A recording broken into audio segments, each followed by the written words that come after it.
అరటి పండ్లు నివేదన చేసినవి అది దేవాలయంలో నివేదన గాని, ఒక అట్ల తద్ది దగ్గర గాని, లేకుంటే బారసాల సమయంలో గాని, హోమం జరిగినప్పుడు గాని అది జంట పండ్లు నివేదన చేసి ఎవరన్నా పెద్ద ముత్తేదు దగ్గర గాని, ఎక్కువగా హోమములు చేసిన అర్చక స్వాముల దగ్గర నుంచి గాని, ఎందుకంటే వారు ఇచ్చేటప్పుడు మనసులో ఇలా కోరుకుంటారు, వంశాభివృద్ధిరస్తు, గోత్రాభివృద్ధిరస్తు, శీఘ్రమేవ సుసంతాన యోగ్యత ఫల సిద్ధిరస్తు అని మంత్రం చెప్పిస్తారు. ఆ ఇచ్చినటువంటి ఆ ఫలము తీసుకోవడం, అందుకే వారు చెప్పేటప్పుడు కూడా పూర్ణ ఫలం ఇది, పూర్ణ ఫలమాదాయ అని చెప్పిస్తారు. లేదా పూజ ప్రారంభమయ్యేటప్పుడే ఈ పండ్లుంటే విశేషంగా ఉన్న పండ్లను తీసి చూస్తారు. కొత్తగా పెళ్ళైన ఆడపిల్ల ఉంది, పిల్లల కోసం చూసిన ఆడపిల్లలు ఉంటే దేవుడి దగ్గర స్పెషల్గా పక్కకు పెట్టి కూడా తీస్తారు.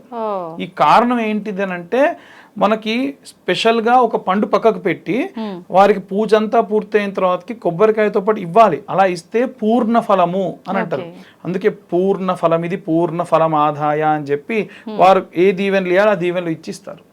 దానివల్ల విశేషమైనటువంటివి ఖచ్చితంగా వారికి కలుగుతాయి. ఇప్పుడు సాధారణంగా మనం మార్కెట్ నుంచి తీసుకొచ్చుకున్నప్పుడు ఇలా మీరు చెప్పినట్టుగా అంటే కొత్తగా పెళ్ళైన వాళ్ళు, గర్భవతులు ఇలా అని కాకుండా ఎవరైనా కూడా తినాలంటే ఆలోచిస్తారు.